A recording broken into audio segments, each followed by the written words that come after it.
Ramogi obila ondhiyo njaga moro mabende ne opidhi e kido duma e puodho moro manitiere e chuny kaunti ma Siaya mane gweng'no ero ma Sulwe kabende koro nono podhi nyime mar manyo wuon puodhono ma wachore ni bende koro ne oringo e kinde mane obila ochopo kanyo.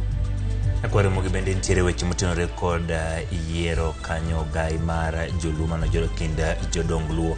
Chino bende koro biro rito kuom kinde ka oganda Luo biro ng'eyo ng'atno ma bende biro kawo kar ker mane osenindo Willis Otondi. Magi to kod mamoko intiere wang' sama yudo weche manyien omiyo bedo kod weche chakruok nyaka giko magi weche ma omiyo pek.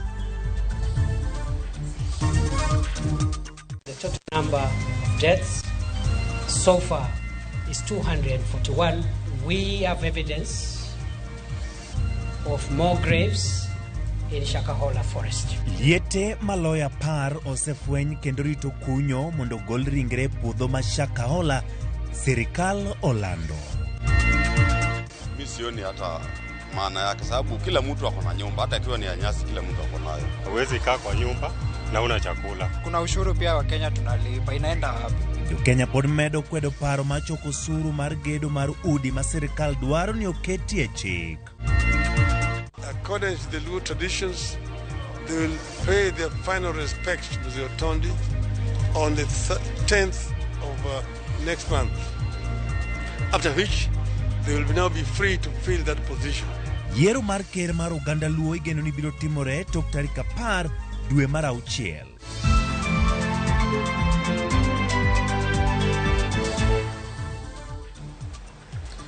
Nyakoro kaka pile tudri kodwe namba ma tudruok ordinary adek auchiel nono na chiel kachiel yudo Facebook Ramogi TV chiel kachiel Twitter @Ramogi TV bende inyalo note machuok kambido kwa yudo thuolo mar somo moko kuom paro main gode weche manyien ma wakeloni gi lakseche gi nyinga Ochieng Manuel Machiegni nyako Ramogi nyinga Simfros Okinda jaloko marwa Belinda Adhiambo.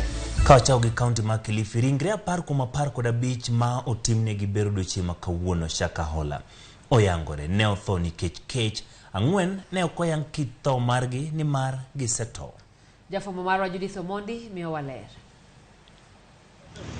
E okinyi ma kawuono jatend migawo mar arita Kithure Kindiki ne ochopo e boma ma Malindi mar puodho okang' mar 2 mar chako bero mar ringre 129 ma osekunyie liete ma Shakahola. Kindiki ne okoni chungo kunyo liete ne en mar chiwo thuolo mar bero mondo mi gichwal ringre go e kar kano ringre joma otho moro magiseyango kaluwore ni mano magitiyo godo Malindi opong'. Suspension that took place on Thursday of the exhumation exercise is meant to allow this post-mortem exercise of the 129 bodies that are here to make sure that we are able to free this hospital mortuary because it is of limited capacity. Ringre 15 ne obari odiochieng' ma kawuono, chwo 4 kod mine 11. Kuom ji 15 gi, ji 3 ne nyithindo, 10 yangni ne otho kaluwore kod kech, miyo 1 ne nitie kod hinyruok e wiye, ka omedore kod kech ka ji mamoko 4 to ne ok nyal yang gino mane okelo thogi kaluwore ne gitowo mokalo. Ringre gi duto ne ni kod fuonni kata bed ni thoth gi ne otow. Of postmortems that we did today were 15. 4 bodies of male and 11 were females. And we managed to do postmortem on the body of 3 children and 12 adults. Most of the bodies were badly decomposed. We found that most of them were caused by starvation. These were 10. 4 of these we were unable to find the cause of death because of the level of decomposition. One of them was caused by head injury. Kindiki mabange ne olimo bungu ma Shakahola ne okoni gi yudo tich matek e reso ji kaluwore ni moko temo ringo kama moko beda gi chiemo kata bang' ka osechwal gi ute thieth gino mane omiyo achiel owito ngimane odiochieng' manyoro. Okoni giseyango liete mamoko ma hawa 10 ma owinjo gi chak kunyo. Yesterday we lost one of the persons who had been rescued from Shakahola forest and taken to hospital for stabilization because they continued to resist eating. We tried our best to feed the victim of this horrible crime with a lot of resistance, but because they had already been weakened significantly. Nyaka sani, maromo ji 241 oseyang ne otho nikech puonj makoch mar jadolo Paul Mackenzie. Jogo ma oseresi gin 91. Ji ma oseriw kod anyuola gi gin 19 ewi anyuola 613 mane ogol lipot ni jogegi olal. Ji 34 nyaka sani osemaki ma itudo kod chiwo puonj magalagala makoro osemiyo mahawo ji 300 owito ngimagi. Judith Omondi, Ramogi TV. Jong'ad bura adek e doho mar apilo wito oko kwayo mar sirikal mar rwako pachoka chiemo mede nyinyo mong'ere kaka GMO mawuok e pinje maoko. E ng'eto margi, Mohamed Warsame, Ali Aroni kod John Mativo lero ni kwayo mar piny owacho ne onge mise kendo ne ok odewo dwach jopiny kata obedo ni nitie luoro e wi kit chiemo ma kamago. Okang' mar chungo chiemb GMO mowuok oko mar Kenya ochiwo thuolo ne doho mar nono kendo chiwo ng'eto e wi ywak mane ochwal kod riwruok mar Kenyan Peasants Lead. Piny owacho ne jiwo chenro mang'iyo chiemb GMO kaka yor bugo dech chiemo pachoka kendo duoko chien pek mar nengo chiemb jamni.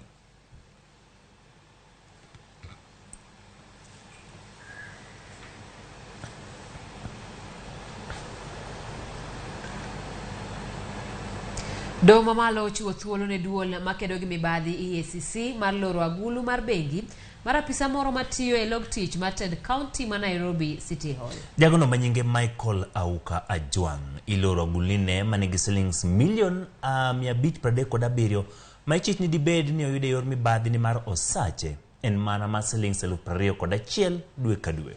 Jalbura mar doho ma Milimani Justice Esther Maina ochiwo thuolo ne EACC mondo miyo tim nonro ne jagono bang' rem lero malong'o kama ogole omenda. EACC dwaro ni udi mag Ajwang koriwo koda kama gawa moro mani Kisumu kod nyamburko 10 bende maki kod piny owacho.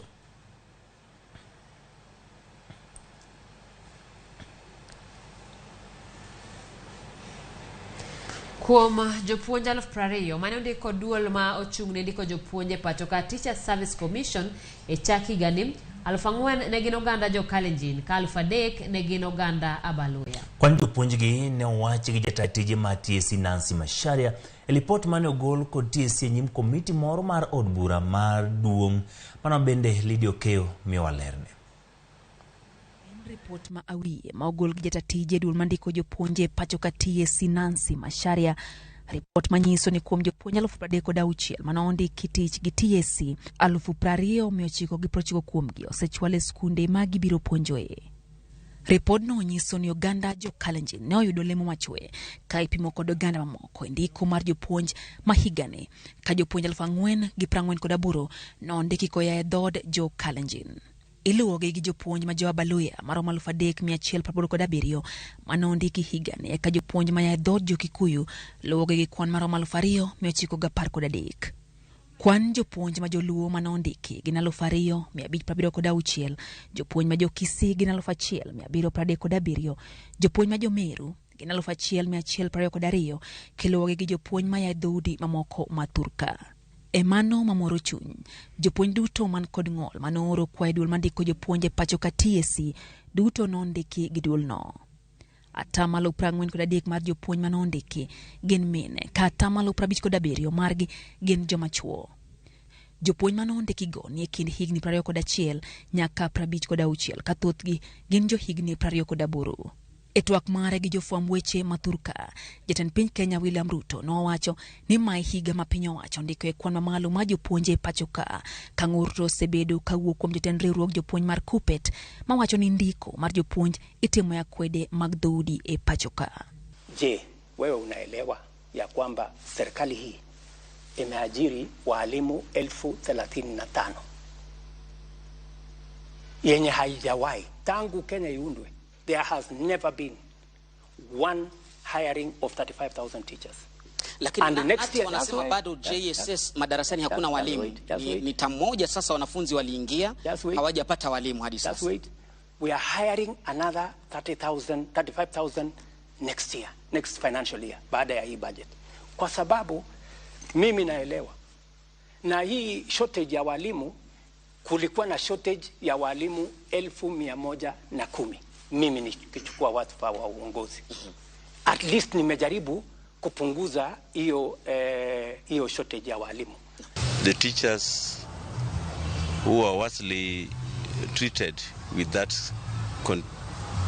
collective bargaining agreement were those in the lower cadre, and in the secondary school were those who are in C2, C3, C4. We want to alert the TSC that in Nyanza it is a crisis, and we are demanding, this is now a demand, that advert be removed forthwith and be replaced with an advert that is replacing the C3, the C4 and the C2, and particularly the diploma teachers. Jatati jedul mandiko jopuonj Nancy Masharia osingone gibiro chiwo report matute windiko ma jopuonje pachoka dwe mar 6 higani. Lydia Okeyo, Ramogi TV.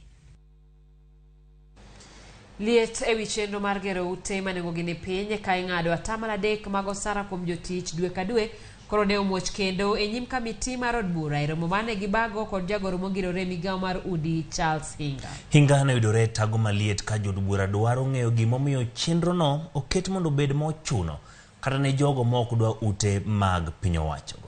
Edwin Okoth miyo waler mathuth. Bang' chwero luwe e nyim jofwambo kane ogolo twak ewi chenro mar ng'ado atamalo 3 mar osach jotich ka igerogo ute manego gini piny. Jagoro mongirore migawo mar udi Charles Hinga ne ni kod tich matek mar lero wach achielno e nyim jood bura. Hinga ne oramo ni ber mar chenro no ok ni e gero ute kende, kama thuolo mag tije bende biro neno ka igero ute 200,000 higa ka higa. Chair, we have already started in earnest. Na najua sasa nyinyi wengi wenu mtanipata after this. I have already started a program of putting 200 units in all your constituencies. I wrote to you a letter through both the majority and the minority leader. And I asked you, as members of parliament, go identify land that is government, whether it is county or national government. Mimi ndaleta pesa. E nyim kamiti mar jood bura mochung' ne weche mag omenda, kata mana jood bura mawuok e riwruok siasa mar Kenya Kwanza, ne obalo kod paro no kagiwacho ni obiro medo pek mar ngima ne oganda. You indicated to us that you've done these projects, this housing for the last about 5 years now. There was no housing fund. Where did you get the money to do the housing fund? And why don't you continue with the same without leaving Kenyans the housing fund? I belong to Kenya Kwanza. I don't want the Kenya Kwanza to be voted out by Kenyans because of too much taxes in this country. Let us also be watchful of the future. Liet ne omedore ne Hinga ewi bedo ni piny owacho biro kano omenda mag oganda kuom thuolo ma ok tin ne higni 7 ka onge ler ewi ohala ma gibiro yudo ewi omenda go. If it is not a tax, why are you forcing us to pay? Why is it not voluntary? Us to pay. Why is it not voluntary? I know we came to ask this question because when I are killing us and PS is coming here to tell us what is really the worst kind of thing we can accept. And it's very wrong when you say that this thing is a voluntary. No, not voluntary. It's not a tax.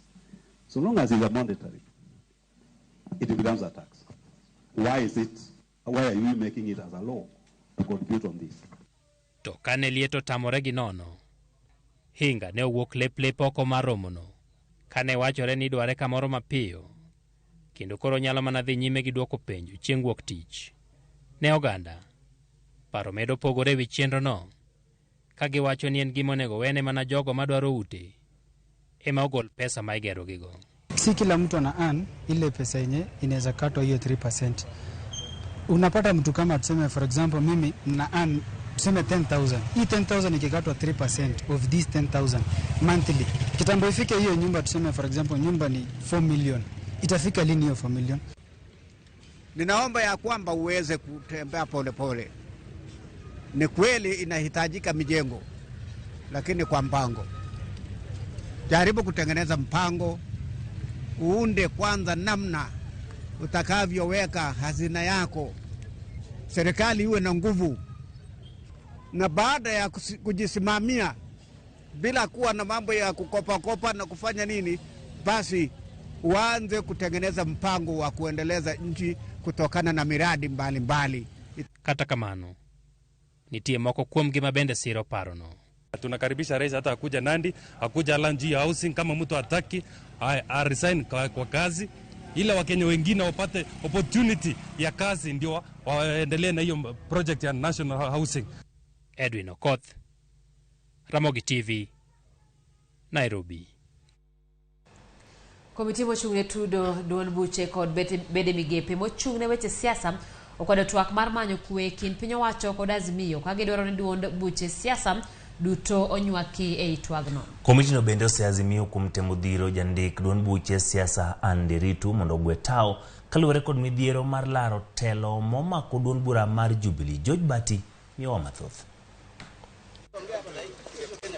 E kinde ni mapaka medo goyo twak e kind piny owacho kod riwruok mar Azimio la Umoja One Kenya, komiti ma ochung'ne tudo duond buche siasa ma bende ong'ere kaka Political Parties Liaison Committee oramo ni ok gibi yie twak ma itayo kod duond buche ariyo kende ka gikoni twagno oserochore kendo ok bi nyago lemo. We are concerned that in a game of 90 teams, only 2 get to be heard, unacceptable because we are all registered under the Political Parties Liaison Committee. We gathered here today to submit that the bipartisan talks in Parliament have lost direction and credibility. Nothing good will come out of a process punctured with threats, intimidation, coercion and anarchy. Jokanyo mag komiti no bende odiro kuoyo wang' Azimio kuom temo dhiro jandik duond buche siasa Anderitu mondo ogwe tao kaluwore kod midhiero mar telo momako duond bura mar Jubilee ka giwacho ni ok gibi yie ne Azimio mondo njau jotich mag piny owacho. We are advising all those people saying the registrar should resign should actually go to the courts. If they have gone through the courts and the courts have determined that the registrar has done something wrong, then we can now be able to address the matter of resignation. As for now, as political parties, we are actually seeing a culture of people going outside the law. Magi timore kinde ma jagoro maduong' mar riwruok mar jotiche pachoka Kotu Francis Atwoli ojiwo jatend piny William Ruto kod ogai mar Azimio la Umoja One Kenya Raila Odinga mondo bed piny kendgi kendo gilos weche manie kindgi ka okoni twak ma itayo kod komiti mar ji 14 manoyier kod piny owacho gi Azimio ok bi nyalo loso weche ma omako piny Kenya. Ni juu ya Mheshimiwa Raila Amolo Odinga, William Samoei Ruto kukutana watu wawili waangalie ni njia gani, because they are stakeholders katika hii nchi, ni viongozi kivyao. Wakutane wawili bila chopo ile watu wa katika chopo, hizo chopo zao, those are small people, ni watu wa chini sana kwa hawafai wakutane waombie mfuate hii njia ndio mwafaka. They can find a solution when the two meets. Wawili wakutane waseme this is where we are, what is the next step. Atwoli okoni midhiero mar ochumi kod pek mar ngima momako piny Kenya gie sani nyalo mana rumo kendo ochumi mar piny ngirore ka Raila Odinga kod William Ruto bedo piny ma otieko pogruok mantie kindgi. Waje pamoja watafute njia muafaka ya kukuza uchumi. Bila uchumi, kuangalia mambo ya uchumi, shilingi yetu itazidi kudidimia, itarudi chini sana. Itafika pale ambapo utapata shilingi yetu kwa dola inaenda sasa ni karibu 130, between 135 and 40, itaenda zaidi ya 200 shillings per dollar, ambayo hiyo haitakuwa economy, itakuwa ni shattered economy. Kata obedo ni jo-Kenya ne nigi geno ni twak e kind piny owacho kod Azimio ne nyalo duoko liet mar siasa piny kendo kelo ber ne jopiny mapiyo, geno koro medo duono kaluwore kod digni ma omako twagno. George Bati, Ramogi TV. Kawadhi nyime ni jasiasa Maina Njenga owe thuolo kod obila mag okwach kich ka ochike mar chopo e doho chieng' wuok tich juma manyien. Njenga wacho ni obila mag okwach kich ondiko ne ketho mag tayo kweth mar Mungiki. Ketho mawacho ni gin manene kendo yande buche gi oserumo. Jafambo mar Walter Nyambaga lero kaka meko mar Maina Njenga ne onyuolo ng'anyo. Wangdang ni kode tok meko mare. Mimi nikashikwa nikaingishwa kwanza na mlango ikafungwa. Kutoka hapo ni kuteramuka. Giko ne to bila mago kwach kich ne oweyo thuolo maonge rambun jasiasa Maina Njenga kendo chike mondo chopie do chieng' wuok tich juma manyien. The same charges. Those were the charges that were preferred to me those days, 2005, 2006.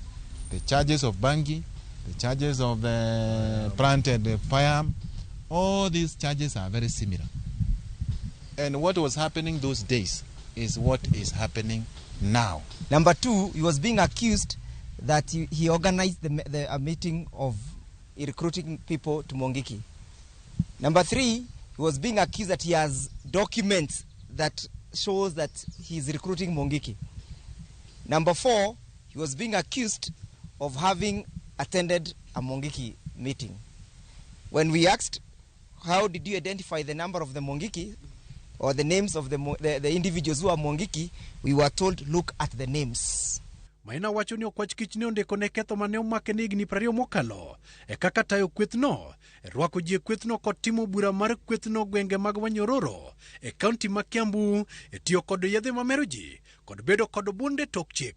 Mimi nishakuwa bishop na niko na makanisa karibu 5,000. Mtu kukuja kwa bedroom yangu alete bangi, alete bunduki, na mimi siku yako. Na walikuwa wamesema ati mimi nimeenda kujificha. Mimi siwezi kujificha. I'm a full chairman. Jenga wacho ni midhiero mokale lweto bila gine weche mag siasa kama jo siasa mamoko ni ochopo mar tene. Mungu wetu atuhurumie sana, especially watu wa Mount Kenya, kwa sababu tumehadaiwa sana. Na tunataka tuje pamoja kama kitu kimoja. Kama vile Jeremia Kioni amesema, ukiguza mmoja wetu umeguza kila mtu.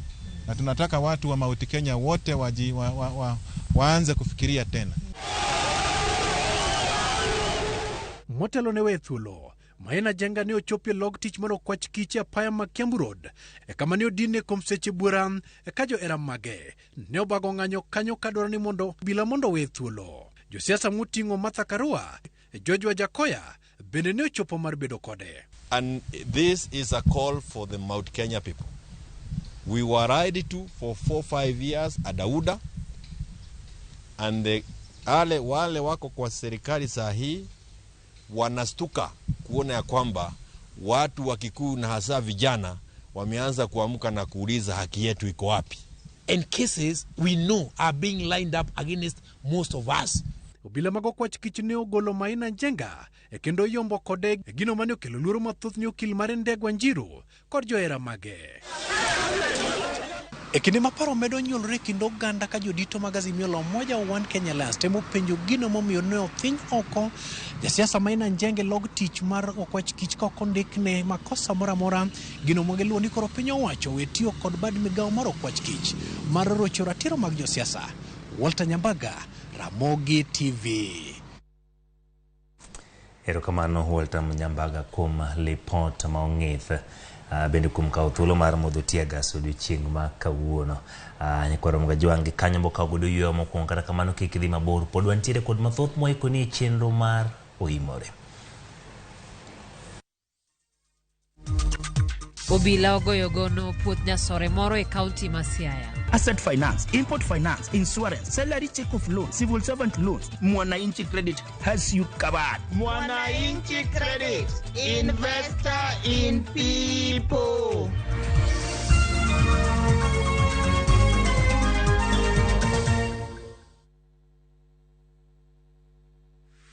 Is bad breath getting in your way?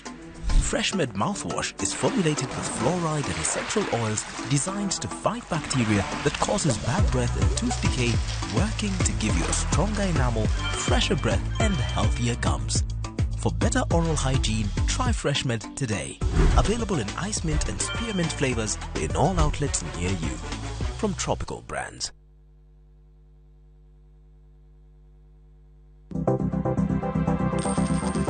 Inyalo goyo kwan kod omenda ma aching' kata ma ikete bahasha ka isiko itiyo kod omenda mohingo kaka onego itigo. Tema ne keto e bahasha omenda ma idwaro tiyogo kama moko to ikung kata ikan.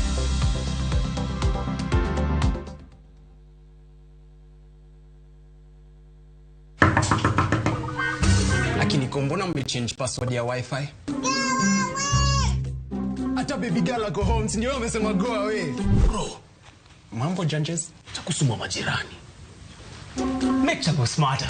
Dial *334# to enjoy 1 GB at 50 Kenya shillings for 24 hours. Bundle exclusively available on Airtel Money.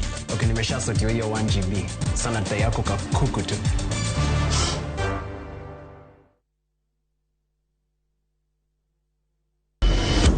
have been done with your part of the bargain. I cannot. You bail out now. You get nothing. Follow the story of Yokubu who blackmails his neighbor. No one is too poor to have something to give. What are you talking about? Wait, please. In addition to everything else, he commits a sexual assault against Stella. I know you've been sleeping with my son. He did it. Who did what? He told me he was going to kill me if I told anyone. What are you doing in my house? We're pregnant. How sure are you the baby is even yours? Now Stella is pregnant and a lot more truth is about to come out. There's this secret. Ubawako magini kupatiana story na to suspense. We have another brother. View Sasa brings you an exclusive series, Dreadful Twist.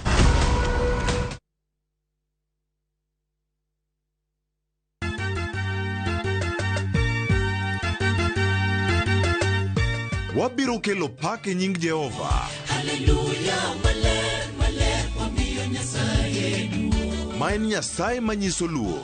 Sabato ka sabato, wabedo gi thuolo maber ahinya mar pako. Kendo lamo Nyasachwa. Gi wende kod wach Nyasaye. Tamor gi Yesu Kristo. Ni wuod Nyasaye ni ng'ama oketo geno ne kuome ok nyal lwar be ok nyal neno wich kuot. E Injili ngima. Ngeso ka ngeso, chakre saa 2 okinyi e Ramogi TV.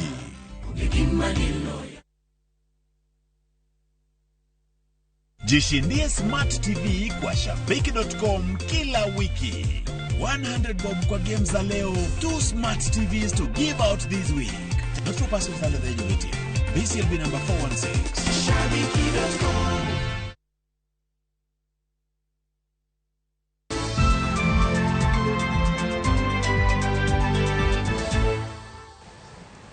Machiegni kendo nyako Ramogi ka wadhi nyime ni oganda Luo nenore ni koro nyaka pod riti mar biro ng'eyo ker manyien mar oganda Luo. Romo mar jodong Luo mane bagi Kisumu kawuono kendo mane oyuore gi patron mar Raila Amolo Odinga ne ok ochiwo ler ni en jago mane ma gisidho ne lemono kaka jafambo mar Millicent Adhiambo lero geno nitie ni leri biro chiw bang' tarik 10 dwe manyien.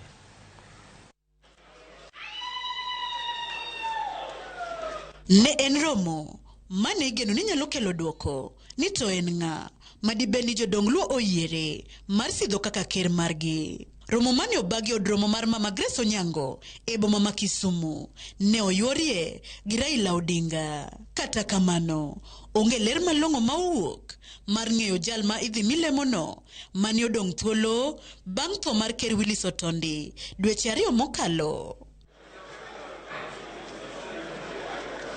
Bang' romono mane otime yor apanda, Raila Odinga olero ni chenro mar yiero ker ibiro time yo moluore gi chike matao riwruog jodong Luo. Gi e thuolo ni, jodongo ikore ne dok chung' e liend mosenindo Otondi dwe manyien. Today, the elders basically were brainstorming on how to strengthen the movement and how eventually to elect a replacement for Mzee Otondi. They have resolved that on the 10th of next month, they are going to go to pay their final respects to the departed in accordance with the traditions and rights of the Luo people. After which, they will now be free to fill that position of the Kir. And that is going to be a general assembly, what they call the Wipinje, where a lot of matters will be canvassed, discussed, and resolutions passed. Geno nitie ni yiero mar ker biro timore tok limbe no madhi timore tarik 10 dwe manyien ka Raila to medo lero ni riwruog jodong Luo nyaka bed mana motegno kaka yor riwo oganda kanyakla. Ker is a very important institution in Luo society in matters of culture, in matters of traditions, and so on. So it is important for us to strengthen the cultural heritage that we have and teach our children some of the traditions. Culture is not static. It's dynamic. It moves as society develops. Some old practices are discarded. New ones are adopted by the society. Bende okoni oganda Luo ni kod chenro mochanore mowinjore olu kapok ng'ato obedo ker ma ok ni ng'ato chiewo to batisore ni en ker mar joluo. The first ker in the modern times was the late Ramogi Odinga. There have been several other kers who have come in between. It is an institution that is very respected in our society, and it is not something that is taken lightly. That's why sometimes people get very surprised when media give prominence to pretenders to the throne. Ker Willis Opio Otondi ne ong'elo rengo tarik 16 dwe mar 2 igani kanyaka sani komno pod ni nono kendo irito ng'eyo jal madhi kawe. Millicent Adhiambo, Ramogi TV, Kisumu County. Jatend piny Kenya William Ruto yango ni piny owacho biro jiwo nyalo mar kar tiegruok mar jolweny ma pachoka kaka yor mar mede teko kendo mar konyo e weche mag arita. Ruto ne olose kar tiegruok mar jolweny ma Karen kama ne otele nyasi mar sidho jolweny ma otieko tiegruok. Ruto jiwo sekta mar arita mondo ket maino e tiego joket arita kwe ka bende ojiwo tich makare e sekta no.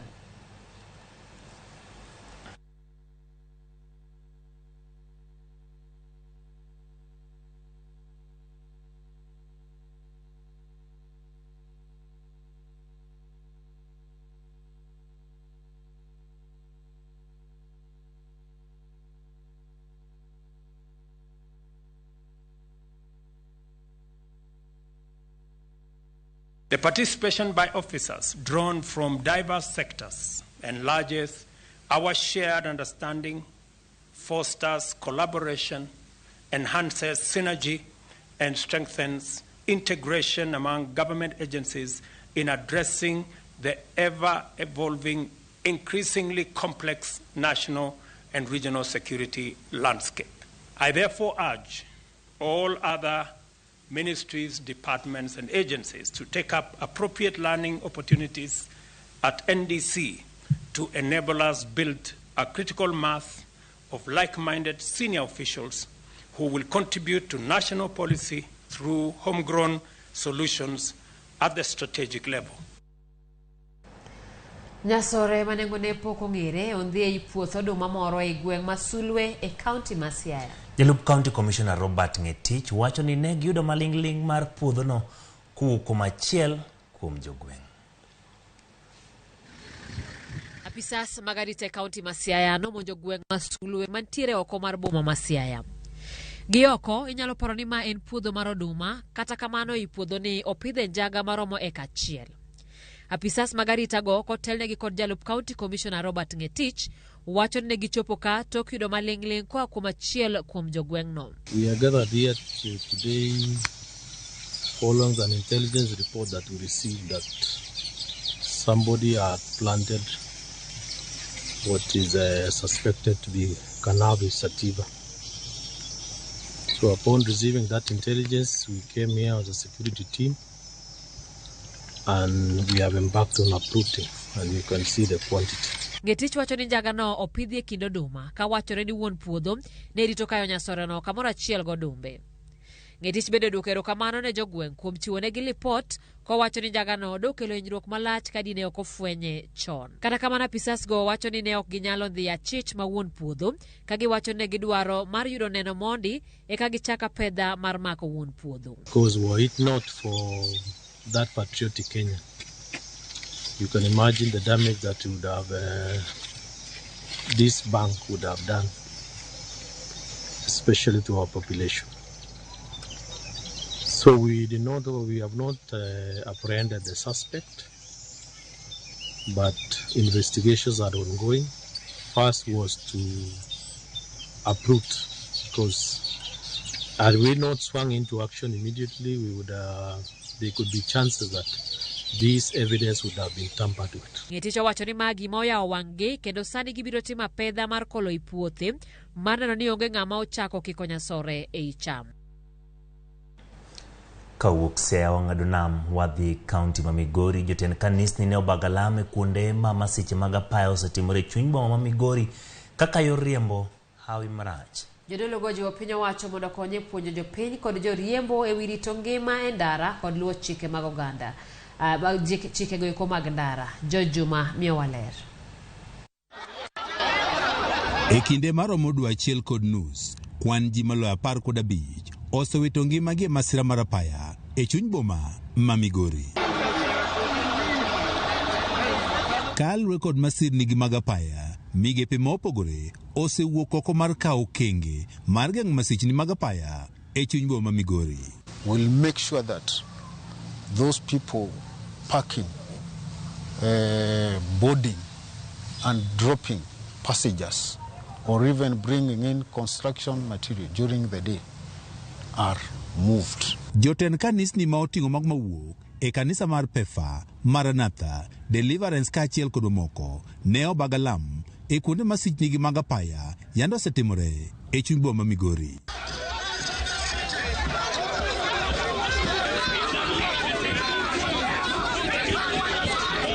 Joten kanisni gi ka otelnegi kod Bishop John Okinda mar kanisa ma Pefa ne owach ni ber ka piny owacho ka okang' mar puonjo oganda duto to wanya joriemb nyamburko kaachiel kod apiko e yo makare matiyo kod apaya. Barabara zetu zilindwe. Kuna watu wanajifunza tu kuendesha dakika moja na wanaposimama mbele ya polisi wametoa 20, wametoa 50, wanaambiwa enda na wana uchuzi wa kuendesha magari. Government kaachiel gi county government onego collude gi highway authority mondo gine kaka gi matokni madonje e town onego gimi speed limit. Chunu ni jok matiyo barabara nyaka ng'e chike mag barabara giduto te nekech ji nitie matiyo gi barabara ma ok ti gi chik mar barabara. Bende giwacho ni ber ka obila kawo okang' mar chik ni jogo moyud ka onge kod tiegruok ma oromo e riembo nyamburko kaachiel kod apiko kaachiel kod jogo eko ma bende ketho chike mag apaya. To be wakwayo police officers magwa mondo konywa to enforce the law mag barabara. Kigi chama soya gibed jogo matiyonwa mondo mi kik wayie joge wotho kendo hinyre. It's the responsibility not just for the government but also for us citizens, for us also as drivers, you know. We have to be very careful. We can't live just to and blame the government alone. Kaluwore kod masichnigi mag apaya ma oseyo ka kwan oganda maloyo 15 osewito ngimagi e chuny boma ma Migori, piny owacho ka okalo kuom duolno ma ochune gedego mag apaya pacho kae, Kenya National Highway Authority dhi nyime kod keto matuta e apaya e chuny boma ma Migori. Jojuma, Ramogi TV, Migori. Wadhi e kaunti ma Nyamira, jachiw thieth moro e kar dak ma Kijauri e kaunti no ma Nyamira ywago ratiro bang' obila moko ma lipot yango ni wuok e tesend obila ma Matutu ne omonje kendo weye kod hinyruok. Ripot yango ni Shemo Nduso ne okaw kod obila mondo mi odhi ondik dhoge ewi masinde moko mag thieth magikone mibadhi mieno. Ma e kinde mane oriko rode ma ochune kod donjo e odang'ech. Kaluwore kod apisa maduong' mar obila e tesend obila ma Matutu, Abdirazak Mohamed, yuarok ne obedo e kind obila kod Nduso bang' ka Nduso ne otamore donjo e tesend obila e odang'ech. Laktar no dhi nyime kod thieth ka thieth ma Kijauri bang' cholo lipot e tesend obila ma Kerok. In the name of police officers, we explained that I have an issue to clarify with the OCS, Matutu Police Station. They told me you are under arrest. In fact, they beat me up, forced me into a cell, injured my neck, my chest, my buttocks, my hand, trying to snatch even my phone. Police wamehapa ya kwamba wanafaa kuprotect the lives of people, na wao ndo wanachukulia sheria mkononi mwao na kuumiza watu ambao wameshtakiwa kwao. Tunasema ya kwamba hicho kitendo tunaambia DCI, tunaita IPOA ichunguza maofisas ili waweze kuelezea ni nini hiyo walikuwa wanafanyia mwenzetu.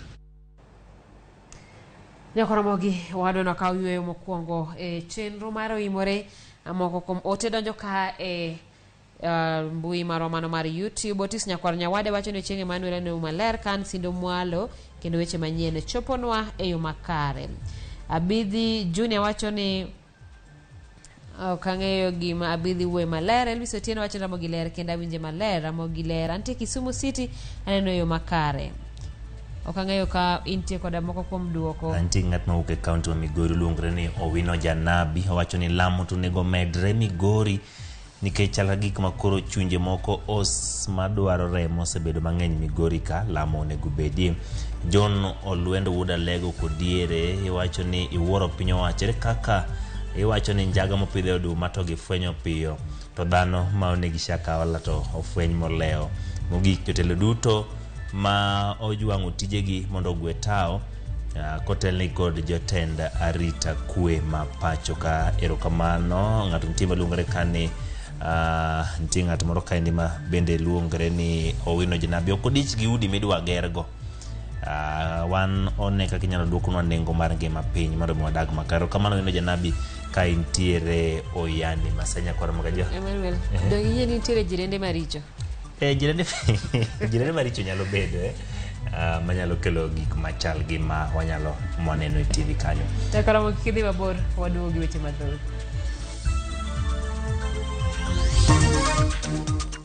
Jokanye sekta sukari ogolo duondgi ewi chenro mar omo sukari oko mar Kenya. Asset finance, import finance, insurance, salary check of loan, civil servant loans. Mwananchi Credit has you covered. Mwananchi Credit, investor in people.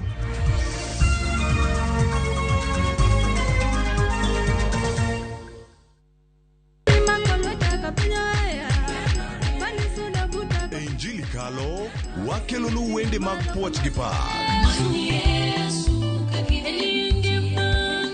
Walemo kanyakla kendo wajiwore kaachiel gi neno ma ng'wono mar Nyasaye osetimo e ngima joge.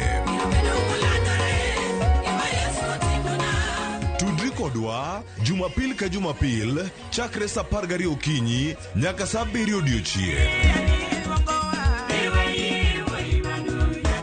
Wayudo e chiem chuny kod gweth koa kuom jotich Nyasaye mopogore opogore. Kaitai kod Roda Nyarko Kitmo kod Ken the DJ e chenro mar Injili kalo mana e Ramogi TV.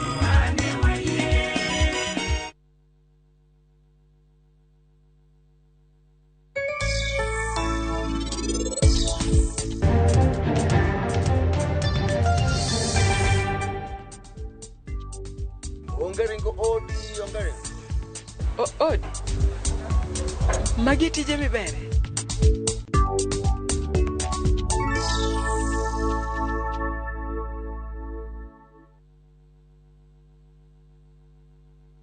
Jijenge na shilingi 1500 guaranteed kila wiki kwa kucheza Kaende Jackpot. Shiriki kwa kutumia 50 bob pekee, cheza na Autopic kwa kutuma neno KJP kwa 29063. Not for persons under the age of 18. BCLB number 416.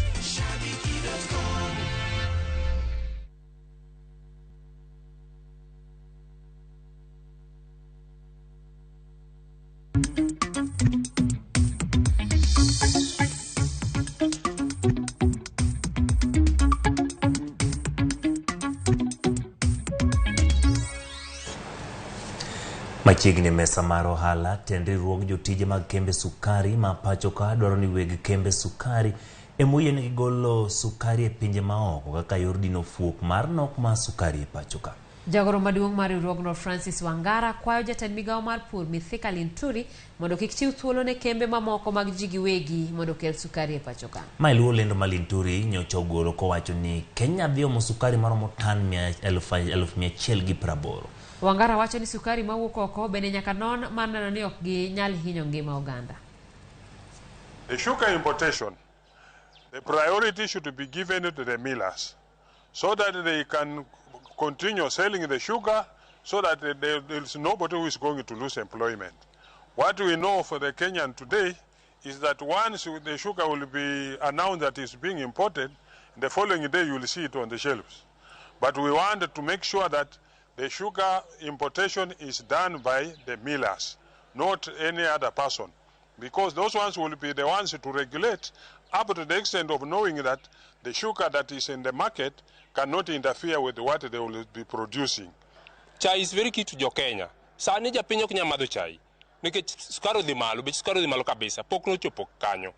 Koro wakwayo minister mondo luong kembni magolo sukari to kod jok moko ma siro sukari stakeholders kaka union kama mondo megi los wach kaka ikelo sukari Kenya ka ma ok ywak bibede.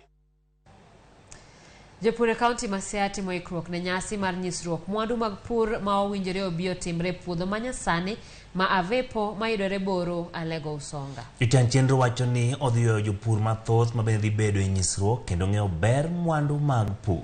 Bende jopur dhi puonjore wi kaka puothego nyalo nyuolo cham ma oromo. Jopuonjre bende dhi yudo thuolo mar puonjore mathoth e wi pur.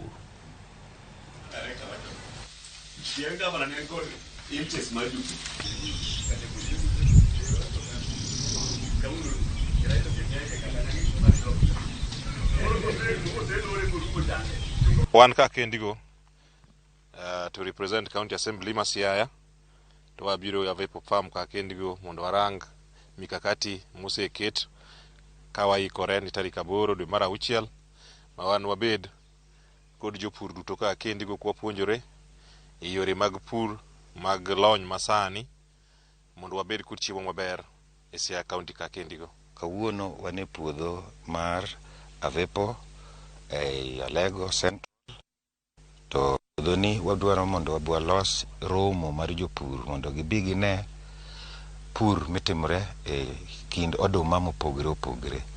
To gimomiyo wadwaro mano, wadwaro wageng' jopur oae wach mar pidho kodhi achiel higa ka higa ma kata ok tim maber. Wadwaro ni gine ni kothe mang'eny ma kambe mang'eny okelo nyalo konyo, nyalo golo nweng'o mopogore opogore.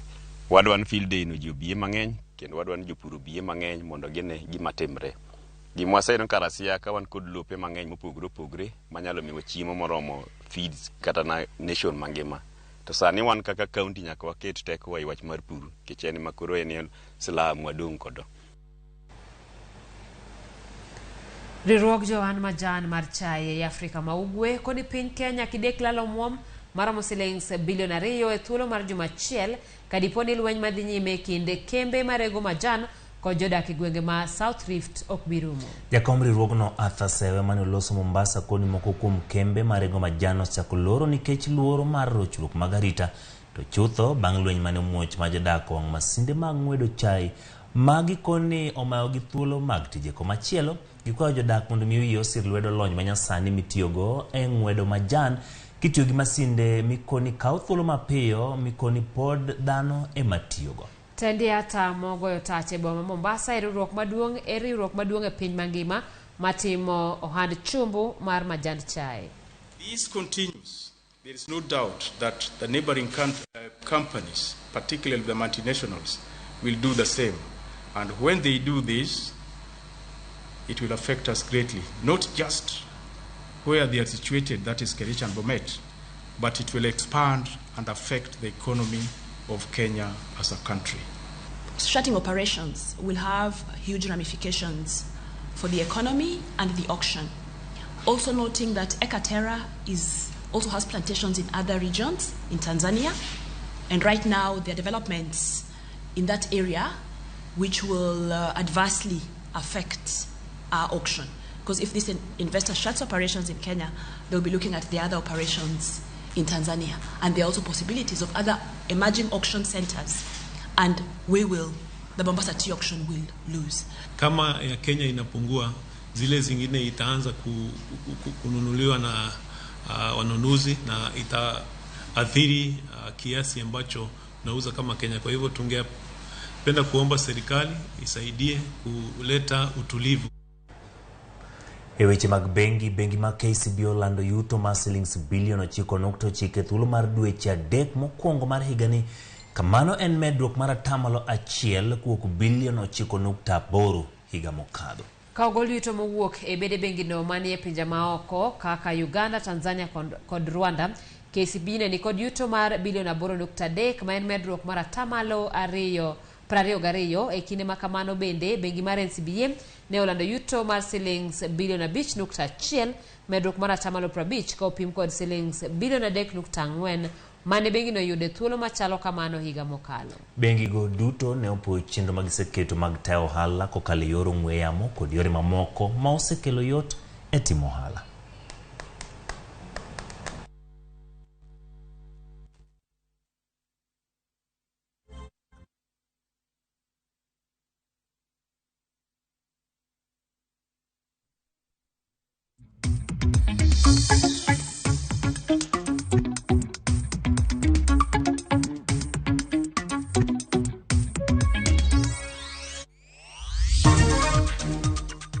Gor Mahia ikore ne tukgi gi Tusker FC e giko odira. Asset finance, import finance, insurance, salary check of loans, civil servant loans. Mwananchi Credit has you covered. Mwananchi Credit, investor in people.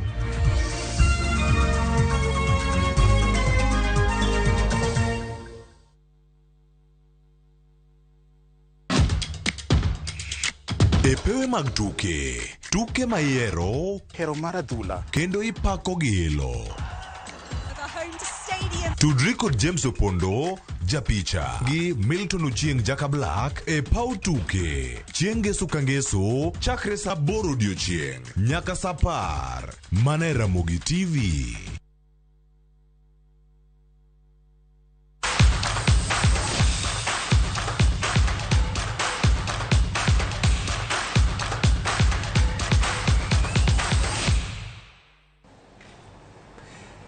Tim mar adhula mar Gor Mahia kod Tusker otimo rako ka giikore rakruok mapek e lig mar adhula ma pacho ka. Tugo e kind timbe ariyogi otisi kaka manyalo biro nyiso kuma bendera ochomo e wi tim mabiro kawo kombeno e season ni. Tusker gi sani gi namba 1 e mesa mar KPL gi points 64 ka iluwe kod Gor Mahia points 63. Kocha mar Gor Jonathan McKinstry onyiso yie mar biro loch ka jotugo mag Tusker bende oniano kendo yango ikruok mar kedo gi Gor Mahia.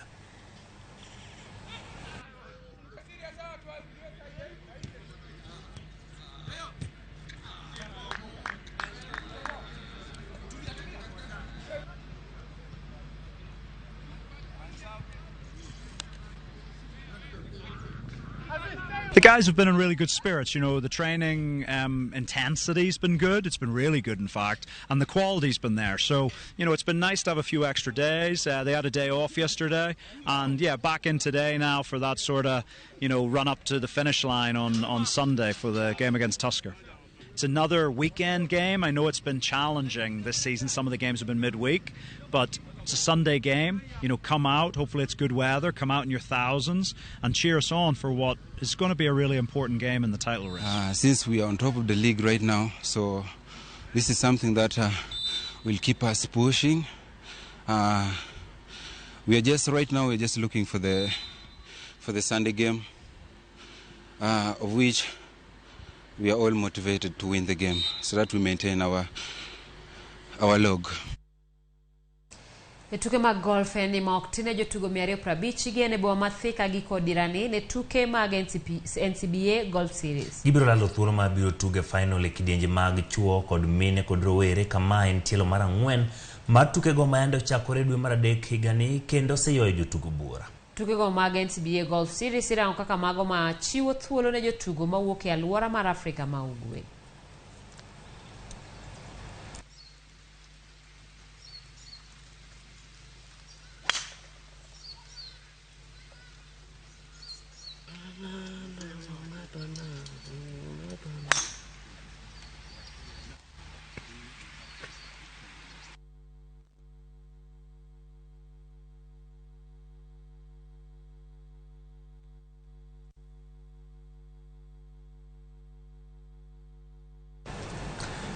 Tuke mag Rhino Charge buo Rhino Arc Kenya Charitable Trust oyudo sir ma shillings million 15 kukum kambi ma Safaricom mabiro siro piem margi mibiro bagi kaunti ma Laikipia tarika 3 dwe mar 6 higani.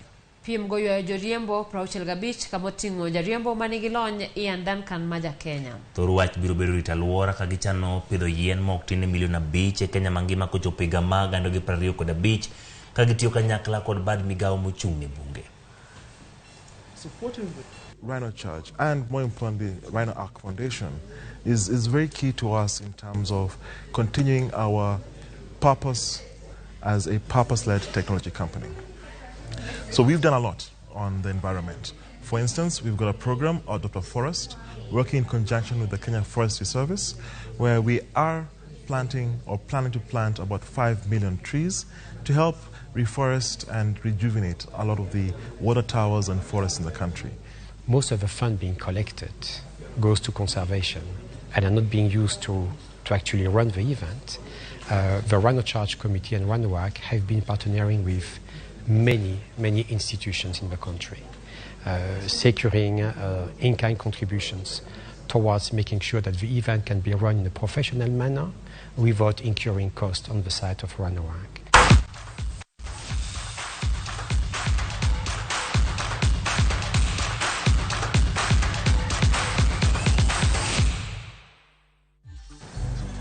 Nyaka Ramogi mane makelo giko mar chenro mar Oimore kamano kuom bedo kodwa chakruok nyaka giko mar chenro ni nyinga Simfros Okinda unil maber. Kamano kuom bedo kodwa nyaka Ramogi jwang nyinga Ochieng Emmanuel jaloko marwa ne en Belinda Adhiambo ubedigi otieno mokwe.